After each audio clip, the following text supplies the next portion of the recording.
First of all, let me say I'm glad this is a seated panel because it'd be very easy to feel overshadowed by our starting forwards here at the Education Summit. The Tennessee Promise and the Oregon Promise are both efforts to fill the gap between the cost of community college covered by federal aid and the remaining cost, essentially producing a tuition-free access for students who can fill out a FAFSA form. There are a lot of different places where states can put their chips on education reform, can put their dollars in the mix. Why did starting with Tennessee, because Oregon very explicitly followed Tennessee, why did you choose this as a place to invest your limited resources? Well, I guess the soundbite we carry around in our heads in Tennessee is that you can never go wrong investing directly in students, right? And we also know that we have a workforce skills gap problem. We've established a goal that 55% of our workforce by 2025 will have a college degree or certificate of labor market. Now? Where did you start? We're at almost 40% now. Okay. But that number moves incrementally very slowly, so it's an audacious goal. But still having that goal has really galvanized a lot of policy innovation. And so what we're trying to do is to make a quantum leap in terms of our educated and trained populace. And without that, it's an economic competitiveness issue, not only for our state, but for individuals and quality of life for them. A student who drops out of high school and enters the workforce is going to make less than $10,000 a year, and to us, that's just unacceptable. And what did as you kind of looked, I'm going to say, you can think of it, the whole continuum of education from preschool through four-year college institutions. What made you focus in right here? What made you see this as a critical transition point? Well, our universities are great providers of opportunity in and of themselves, but we thought the greatest opportunity for change was at our technical college level, those institutions that award less than an associate's degree, and our community colleges. And we're not just trying to serve the traditional college-going population better. We're trying to bring new students into the higher post-secondary education tent, and we thought those were the two critical sectors, and so our programs. How about in Oregon, Ben?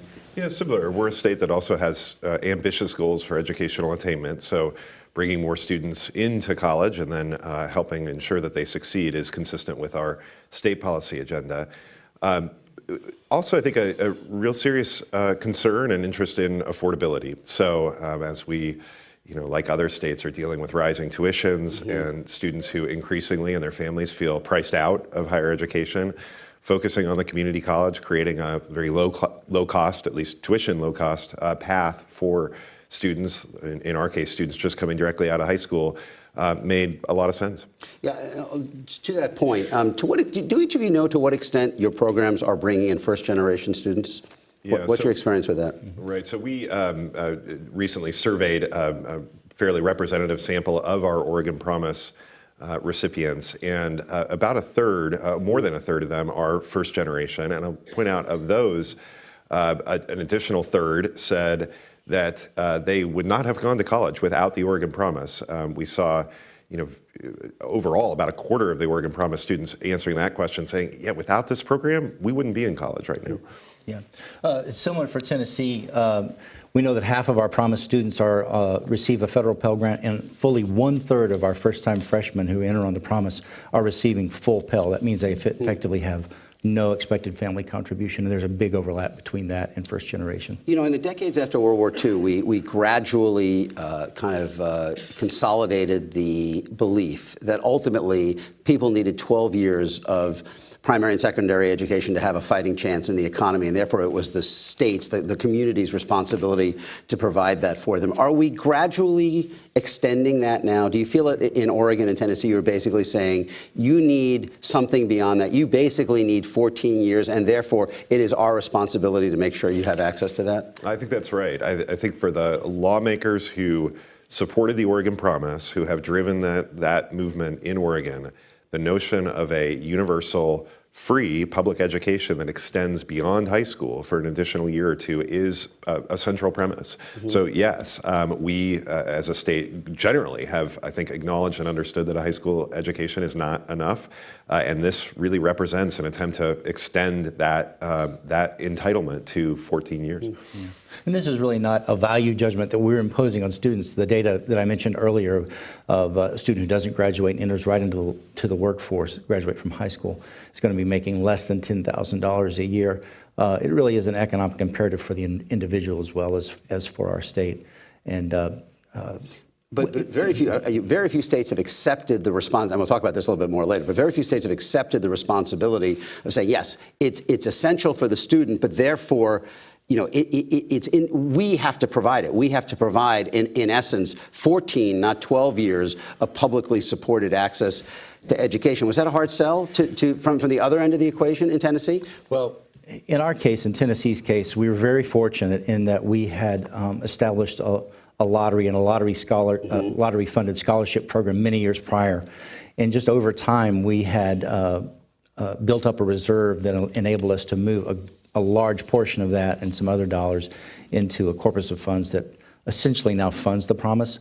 So yes, the state is taking on that responsibility, but it wasn't a new ask for tax dollars. And so we've been very fortunate in that regard. So one of the first things I do when people say, well, what can we do to start this? I say, first of all, get a $450 million. Yeah. And so it's made it a relatively less painful decision for us. And it's been a very relevant discussion, obviously, in Oregon, because unlike Tennessee, with the dedicated and pretty substantial source of revenue, you've had to go to the legislature and get an appropriation, I believe, on a year-to-year basis. How different a situation is that without this stable, dedicated source of funding? It's hugely different. I can't impress upon you enough the magnitude of that difference. So we're back in front of the legislature now to advocate for funding to continue the program for next year. So while we're out in high schools, in classrooms, attempting to encourage students to apply for the program, we're also having to note for them that we don't know whether this program will exist or at what funding level it will exist for them in the fall. So they're in a tough spot, having to make a choice that without all the information that they need to make it. In the budget debate, it certainly has been very explicit in Oregon, and I don't know how explicit in Tennessee, there is debate about the idea of the last dollar financing model, right? So maybe we should, before we get into the debate about the model, explain the model. In each state, you're not providing, essentially the state is filling in whatever's left after student aid, is that right? That's correct. Right. So what that means is that you will be providing more state dollars for higher income families than lower income families, right? Because lower income families would have more federal aid and other aid coming in. That has been a big point of debate in Oregon. Why does that approach? Why did you settle on that approach? And how do you deal with the complaint that, well, why is the state providing money to people who might be able to afford it on their own? Well, it is. I mean, I think it's a legitimate conversation to have, and we're having that right now with the legislature. And I wouldn't be surprised to see at least efforts, and potentially successful, to trim the sales of the program for the most affluent students, or students who come from the most affluent families. I think there is something to be said for a program that's universal, right? That message cuts through in a way that a program with income restrictions, eligibility tests, I think has a harder time convincing students, including low-income students, who will qualify if they jump through those hoops, but convincing them that the program is for them. So the simplicity, the ease of a universal, free or nearly free program is compelling, and I think has a positive effect, obviously, for all who are able to take advantage of it, but including those low-income students who, frankly, may be financed primarily through Pell. That existed before. It will continue to exist. But the fact that it's free, universal, easily explained, does help sell the program and helps encourage them to apply. Have you faced distributional questions on the same kind of issues in Tennessee? Yes. I think sometimes as policy analysts and thinkers, we get in our own way sometimes, and we don't realize the power of that word free. We can we can sit here and debate where that cut point should be at which you should begin to defray the award and all, but in Tennessee, it really has changed the conversation around the Little League field among the parents and at the kitchen table. And I think what we would give up if we tried to go to a more nuanced approach, if you will, would not be worth it. Policy is inherently a blunt instrument, and you have to have stability and transparency. And for us, the word free provides all that. Let's come back to that in 1 second. I think it's really important about the signal you're sending to high school students and what you're seeing in that.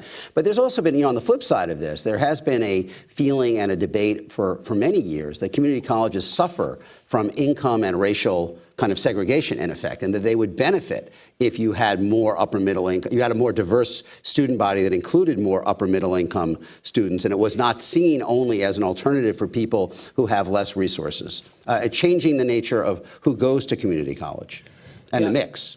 And I don't know that Tennessee's even there yet. We're just trying to get more people involved.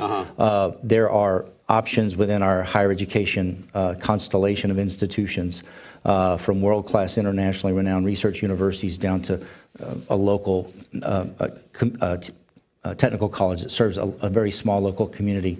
And our ideal is to have a place for everyone who wants to attend. Well, because I think I've seen data that in Tennessee you have seen at least some increases in the number of younger and full-time students on your community college campus. And I believe in Oregon as well, you see more applications from younger students. We talked to someone, a question was asking before about the more adult learners, but you've actually seen more younger applicants as well. I'm wondering, has this required any changes by the community colleges themselves in terms of their expectations of who they're dealing with, how many people they're dealing with, how they deal with them?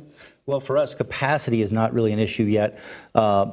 I suppose in certain programs there might be waiting lists, but what it's done, it's been very positive. First of all, when you see a net increase of 5,000 students coming in as a result of this program, there has been a little bit of change in our enrollment mix, but what it's forced us to do by having this influx of new students, and some of whom are less prepared, it's forced us to get more real about the needs for remediating students, not only once they get to college, but even prior to, and making sure they have a path to go on via transfer afterwards. So I think it's been a really healthy, challenging but healthy debate in Tennessee. So in Oregon, you are getting both some pushback and some competitive response from the four-year schools.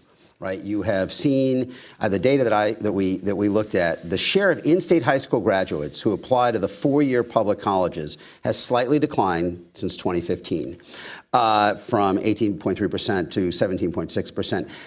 Do the four-year schools feel as though they're being kind of squeezed out by the tuition-free promise in the two-year schools, giving them an unfair advantage? Yeah, I think that's a fair characterization of the concerns that we hear from the four-year schools. Look, they've got a great product, a great opportunity to sell to Oregonians, and the competition that this represents from the community college sector, I think, is real. It's a great value, right? To go for zero tuition or near zero tuition compared to the rising tuition at the universities. So it puts them in a tough position. We try to emphasize that many of these students who begin at community colleges through the Oregon Promise intend to transfer and will transfer to four-year institutions in the state after a couple of years. Portland State University has responded with a limited tuition-free offer of its own. How do you assess that development? Yeah, I think it's a positive development. I think it's what we should see in response to efforts like the Oregon Promise. Portland State essentially using a similar model, saying last dollar, if you're Pell eligible, and theirs is restricted just to that population, will in essence cover the amount over and above Pell, which is actually not very much, right? At a in-state institution for resident students, the gap between Pell and tuition, even at the university, isn't that great. So for a relatively small investment on the university's part, they're able to make that same free claim that the community colleges are able to make through the Oregon Promise. Ben talked about the transfer possibility, but of course, before you transfer, you got to finish. You got to complete at the two-year school. And nationwide, that has been one of the biggest challenges for community colleges. Your states are no exception. The Room to Grow report on higher education in Tennessee reported 3 out of 4 community college students in Tennessee do not complete a degree. In fact, there is not a single community college in Tennessee that graduates more than 50% of its first-time freshman students within a 6-year period. What are the biggest obstacles to completion? Well, in many cases, you're dealing with students that are facing all sorts of challenges, economically, socially, family history, those kinds of things. So you're not dealing with a population that is sort of locked and loaded to finish. So we have to recognize that. And we do in our, the way we fund our institutions, we provide additional incentives to institutions to accept and complete those students. We essentially fund them twice the rate of a student who's not of low income or academically at risk. So we try to put those incentives in place, but the community colleges themselves, I think we've seen positive gains in terms of their responses. There are a lot more wraparound services for students, from summer remediation programs, summer early orientation programs. So it's a challenge. And change is incremental, but I know that we wouldn't be making the progress we are making had we not done this. I've been in community colleges around the country, in Chicago, where they had a 7% completion rate. Now they've doubled it to 14. Still not great, but obviously progress.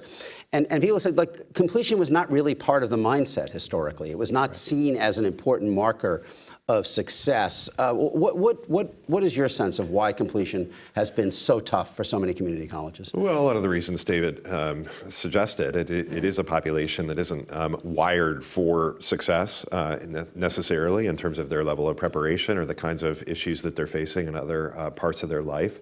And it's also the case that these are institutions that were not historically wired around that ideal. I think there's been a sea change in community colleges, at least in Oregon, and their emphasis on completion, their sort of training and retraining of faculty and advisors and other support staff to emphasize and support completion, I think has been remarkable.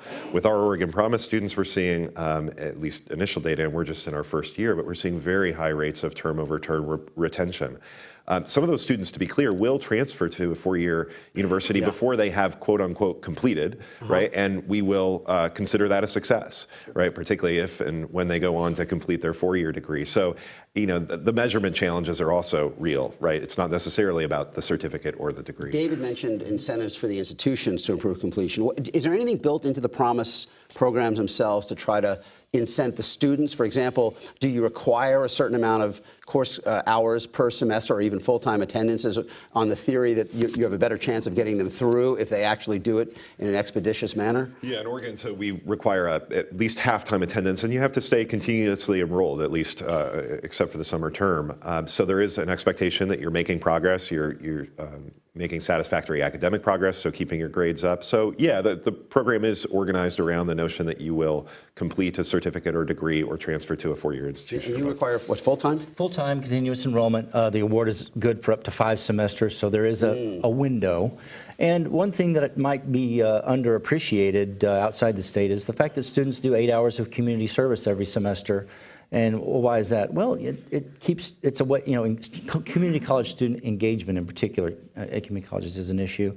And it's sort of our belief that students need to give we should expect that they give something back for the award they're getting, and students report positively about that. I mentioned the Chicago experience, which may have been the bottom in terms of completion, and now they have improved, still very low, but significant gains. And one thing that they found was important in their gains was that less choice equaled more success. They made it more like high school, where where basically there was a pathway, and they were much more proactive in kind of channeling students in a particular direction rather than having them treated as an a la carte, kind of do a little of this, do a little of that. I'm just wondering, what have you seen in yours? Have you had any curriculum reform in your community colleges as part of this effort to, again, encourage more completion? Sure. In Tennessee, we've established, I guess I should stress that the Tennessee Promise is one of several things we're doing to sort of try to pull everything in the same direction.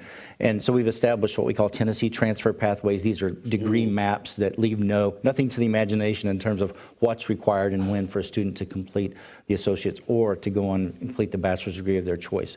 So yes, we are trying to take a lot of the guesswork. Thinking back to my own freshman year advising experience, where we sat down with the fall schedule, and one of the coaches at the institution said, "Yeah, what looks good?" We're trying to make sure that students realize that there's an end in sight, and they know exactly how to get there. Bring in the audience in a minute for questions, but Ben, same Yeah, question. very similar in Oregon. Our colleges are deeply engaged in the work around guided pathways, where students from the outset have a much clearer sense of their paths towards transfer, completion, or the job. Their choices are better organized for them. It's not about taking away their choices, but helping explain really the consequences and helping sort of narrow the bands in order to support completion. You know, you each talked about the importance of the transfer possibility to the four-year school. And the one question I wonder, as somebody's having fun. One question I wonder is it's a two-way process, right? Because I mean, getting the four-year schools on board with accepting the course requirements of the two-year schools in many states has been an issue, right? And made it tough to establish a clear pathway. What's it been like establishing acceptance at the four-year schools about what the course requirements are at the two-year schools? In Tennessee, it's been all ships so towing in the same direction. Really? We have now a common gen ed framework. It's not course per course, but essentially, if students follow these transfer pathways, there is no guesswork. They will be admitted as upper division students. There's nothing to do over. Compare that to when I arrived in Tennessee 10 years ago. Students were actively being counseled, get out of the community college as soon as you can so you don't lose credits. And that's been so helpful. So our universities realize that now with the promise, to a very large extent, their own success is predicated on their ability to shepherd those students on through the last 2 years of the program. Well, we're working on it. I wish I could be as positive about where we are as a state. We do have challenges for transfer students. The universities have different requirements. Efforts over the past in Oregon to sort of stabilize and make common those general education and lower division requirements have frayed to some extent, and I think we need to re-engage and are attempting to do that. Our universities and our colleges, particularly their faculty who set those requirements and establish those learning outcomes in the effort to smooth the transition process for students. I know in California where I live, they've put a lot of effort into this, but they're still in a situation where almost all of the a disproportionate number of the transfers come from a very small number of community colleges that they've been able to kind of, build acceptance of at the higher level. And outside of that, it's still very hard for students. But you feel like it's broader. It's like this isn't limited to a few kind of flagship two-year institutions that the four-year system is comfortable with. No, really, it's been all in for everyone. Let's bring in the audience if we can. Hi. Good morning. My name is Joe Fisher, CEO of First Generation College Bound in Prince George's County, Maryland. My question is. You've pointed on this, especially as it relates to college affordability. The challenges of first generation, as you mentioned, is the barriers they face as far as at home and transporting back to school. My concern is how committed are you, and you mentioned this already, those students being able to transfer is very, very important to be in a supportive environment compared to commuting back and forth.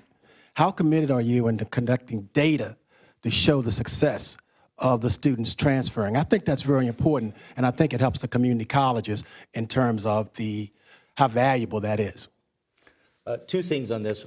One thing that I would like to use your question as an opportunity just to mention is that it's not mainly even about the check in Tennessee. So all the supports that we mentioned, and the fact that one thing I have not mentioned yet is that each student is assigned a mentor. I serve as a mentor for 7 young men that go to a local high school. And so we're trying to model for them, that there's an adult, who's not even a part of your family, who cares and wants to see you succeed. But as far as the going on beyond the community college, we do have, in addition to the transfer pathways, we've seen fewer students having to borrow now, and so that makes it easy.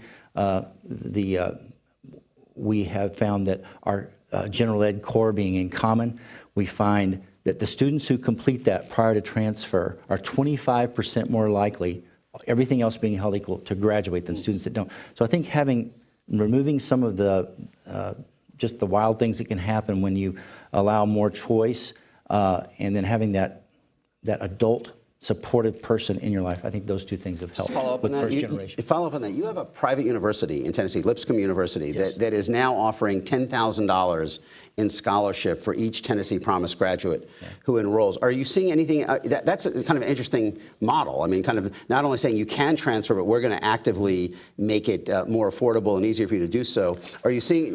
What do you think of that? Could that spread to other? Will the University of Tennessee do anything like that? I think it can, and no doubt it will, with Lipscomb being the lead in that. There are also a few of our private institutions that offer associate's degrees, and Tennessee Promise students can attend that private college on the Promise as well. It's limited to the amount of community college tuition and fees, but we have roughly 2% of all of our Promise students do go to independent colleges. So they're very much, I shouldn't say very much, but they're a growing part of this whole, when I say inclusion, it includes the independent sector.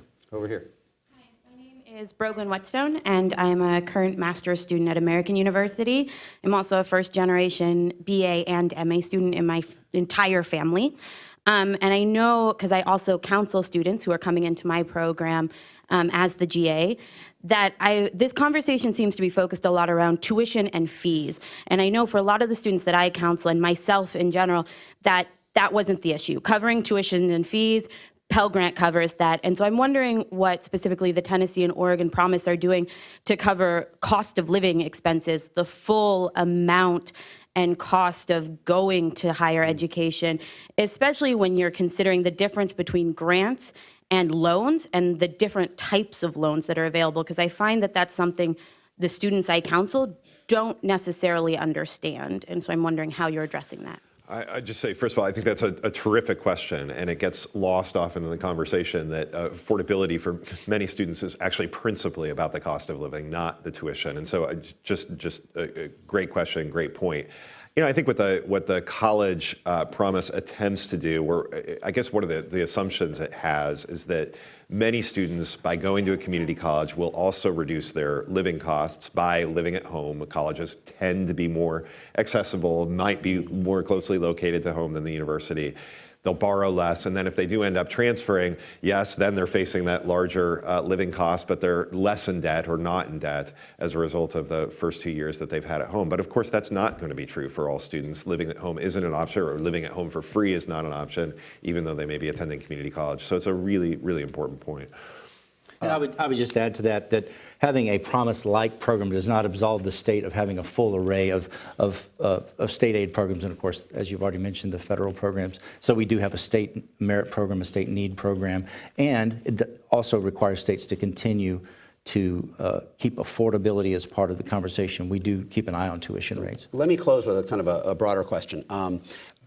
You know, if we were saying, as we were saying before, this reflects a increasing belief that 14 years, not 12 years, is what people need to have a fighting chance in the economy. If that's the case, should this kind of expanded access be left to develop on a state-by-state basis? Both President Obama and Hillary Clinton talked about a national program to provide, in effect, 2 years of tuition-free post-secondary education. Would it make sense, and do you feel in any ways you are the laboratories to determine whether this would make sense as a national initiative? It really is time for a national conversation about this. And part of the reason why the Oregon Promise, like the Tennessee Promise, is so dependent on the federal dollar, right? And yet we're not having a sort of holistic conversation about how to take those federal resources, how to take those state resources and optimize them for community college access and success. We're doing it in a kind of patchwork way, but it hasn't been thoughtfully or holistically considered. And so, yes, ideally we would be doing this in a true partnership model